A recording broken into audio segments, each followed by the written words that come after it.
can start to engage people in that. So that's how we see it developing over time as we get better and better at doing it. A key part of that throughout this is the involvement of the social and behavioural sciences. So one of the things we've been very keen to do is to say that Catapult is going to be genuinely multidisciplinary. And if we're talking about cities, cities only exist because people choose to live there. Cities are run or not run by the choices people make. We must make sure that the social and behavioural sciences are fully involved in this. And we're already talking to the ESRC about seconding some of their experts into the centre right at the beginning, so we can start to think about how we factor this in to the hard infrastructure and the choices that are made. Second project is all about the open platform, and it's really addressing two problems. The first problem is back to that city manager in Glasgow with the health problem. How do I explain? What do I actually want?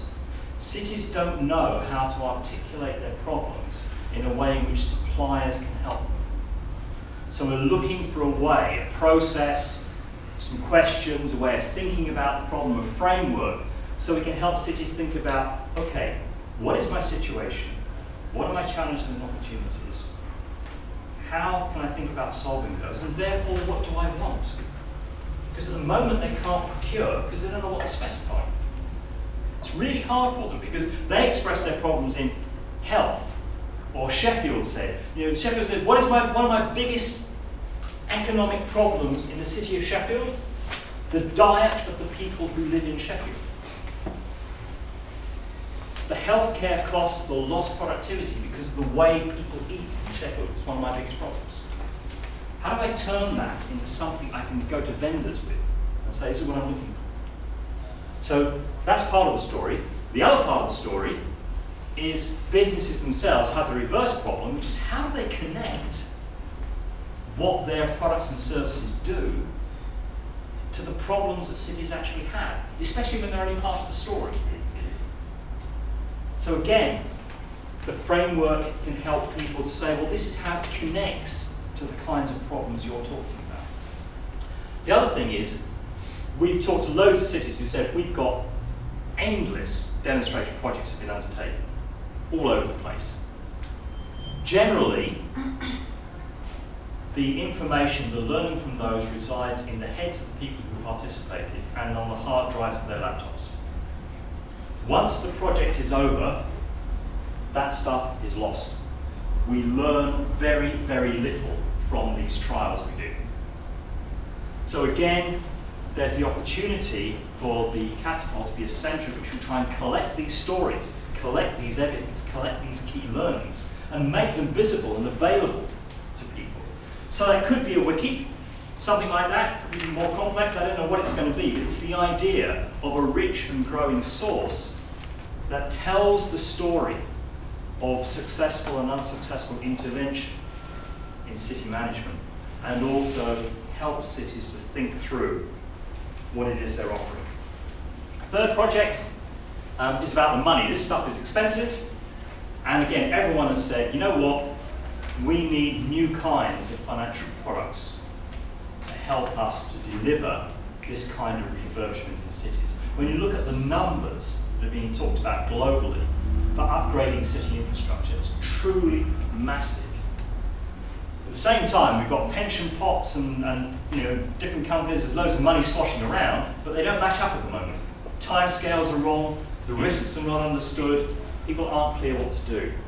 And so there's a real interest, both from the city and from the financial service providers, in saying, well, can't we sit down and talk about this? Can't we begin to work out how we use this? So we've got real interest from city institutions saying, we'd like to be part of this because we want to talk about the finance challenges with the people providing the infrastructure and with the city management. And maybe things like the city deals, which are opening up new sources of revenue for cities, could be part of that story. How do you leverage that? That's not known yet. Bristol City deal means they might get something like £1 billion of extra investment over the next 10 years. How do they leverage that to the maximum to invest in their infrastructure? Who do they talk to? So that's the story. We think the UK can take a nice slice of this market. We have a lot of strengths.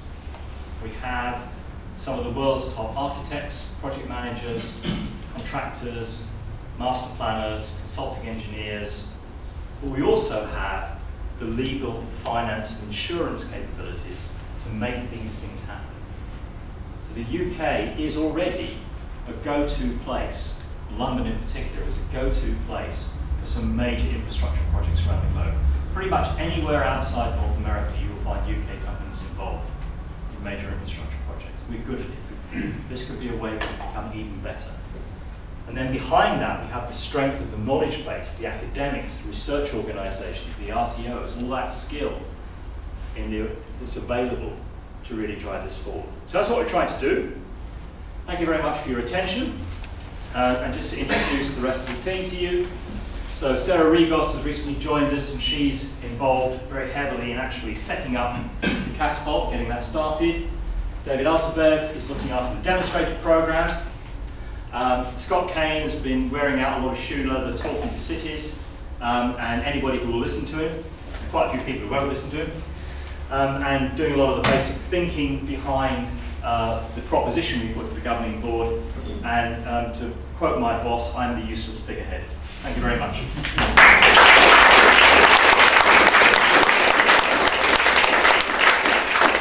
Richard, thanks for a very nice presentation. I'm sure there'll be lots of questions, so we'd like to ask if you could introduce yourselves.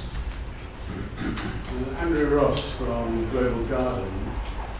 I'd like to come back to your opening remarks, and the question I've got is really the scale that you're thinking on here, and in particular whether the economics of this conceptualization is including a valuation of natural capital, because the Natural Capital Committee here, which is under Dieter Helm, yeah, and Professor Eakins here at UCL are both looking at the quite staggering environmental cost which is implicit behind this megacity booming world.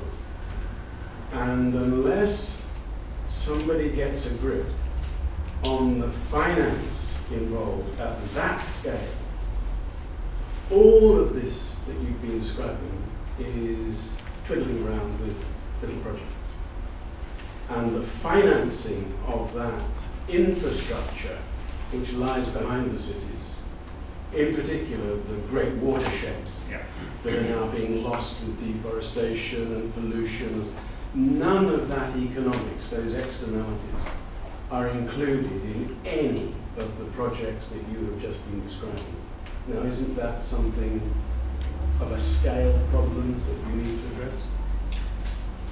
We are, and the whole ecosystem services issue is an important one, and we're in touch with Dieter Helm and the committee about that. The challenge is, you're not going to make cities go away. At least that's our belief, and they're going to be there. I think plenty of cities are worrying about these issues. So when we talk to Leeds, they talk about their flooding risk. When we talk to Norwich, they talk about the water shortage risk.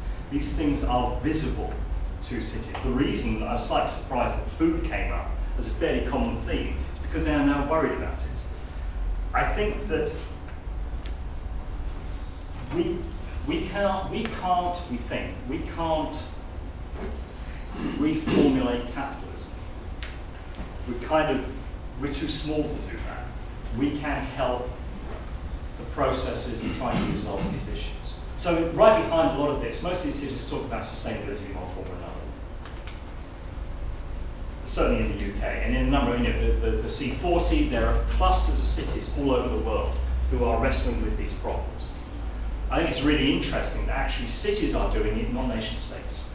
Nation states are pretty useless at this, but cities are seeing direct kind of challenges to their position, to their value, to their existence coming from this. Where it will go, I don't know. What projects may emerge, I don't know.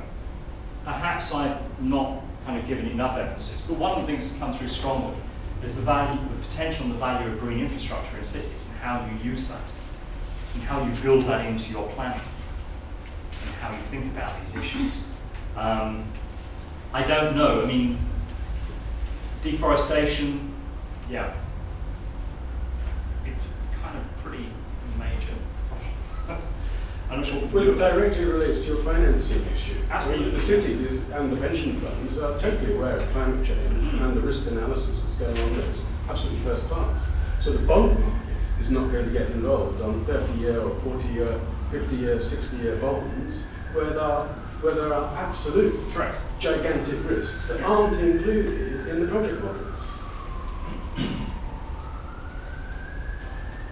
I think we're trying to encourage people to take that length of view. It's a journey because most managers are thinking about the relatively short term, even in cities. But when I listen to the problems cities are talking about, I am hearing that. When we're talking about these finance initiatives, and part of that is this risk management. How, if you cannot explain how the risk can be mitigated and managed and be built into the project, how are you going to get people to finance it? Finances are not stupid, you're absolutely right. So, yeah, I don't know how that's going to play out. I don't know, but what we can't do is set a bunch of, if you like, rules at the beginning that mean we can't get started. That's the other side.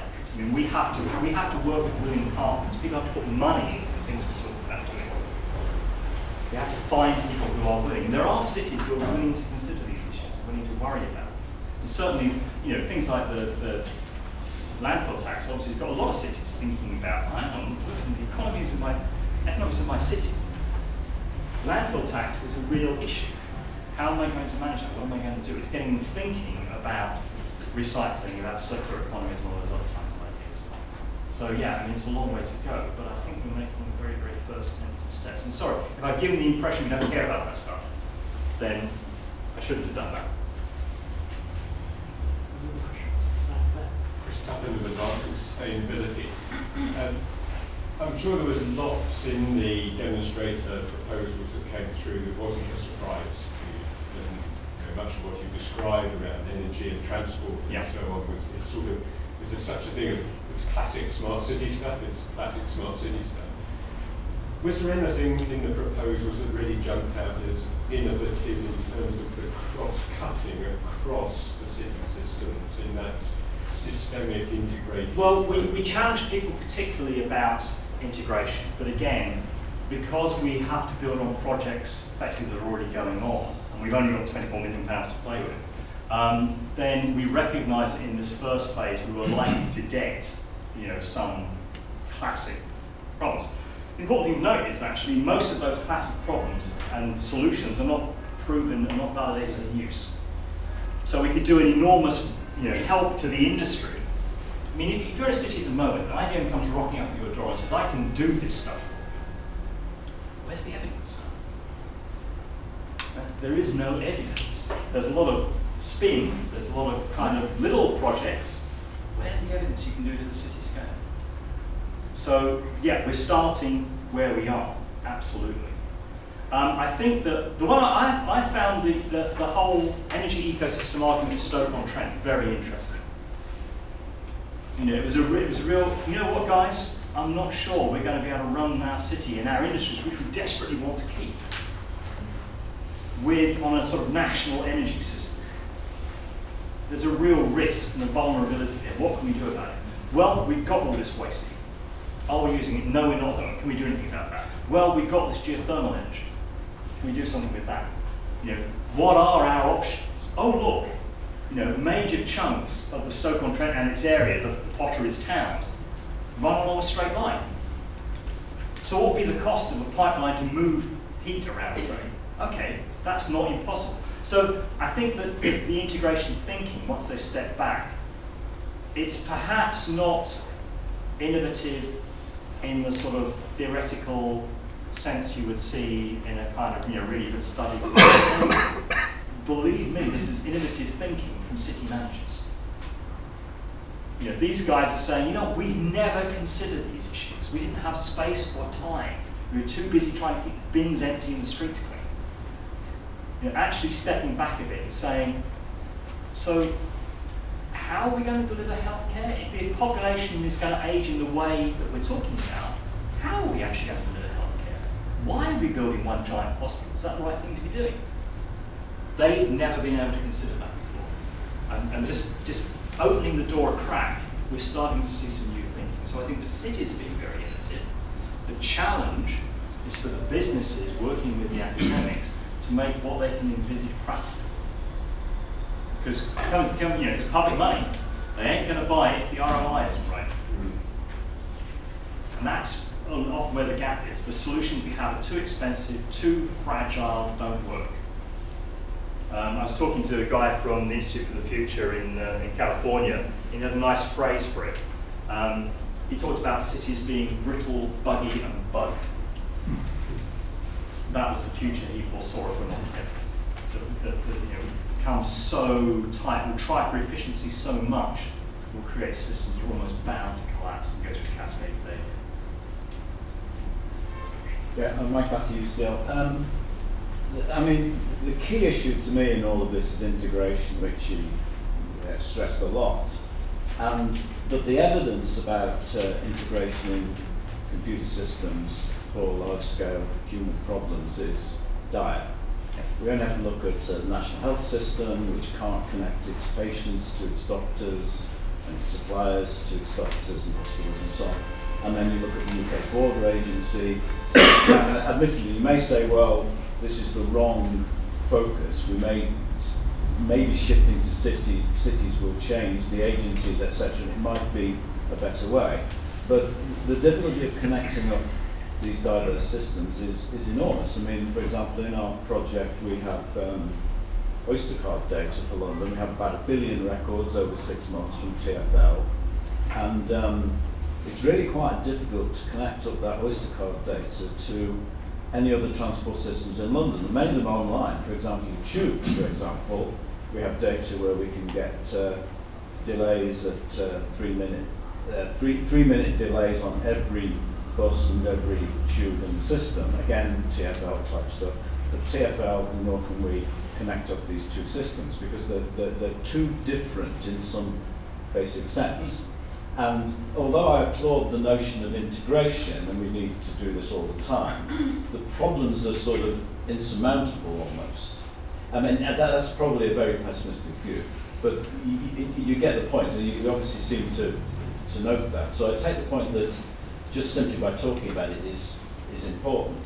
But nevertheless, the experience so far, right across the world, and we're not talking about the National Health Service trying to integrate itself, is bringing in large-scale IT consultants, etc. So it seems to me that there's the myth and the reality, if you like, in a sense, which you have to deal with all the time. So this is more a comment on what you're saying, really, in some of the I would agree with you. I mean, in a sense, this is extremely difficult, otherwise we wouldn't be doing it. Because if it was easy, you wouldn't need public funds to try and make it happen. It would just be happening. Yeah. We know it's difficult. We know many of these issues, I mean, everybody's too difficult for us. That's why it's still being done in silos, because you can make progress. You can achieve something, you can get a tick. I've done it. You know, I've improved the transport system, whatever it happens to be.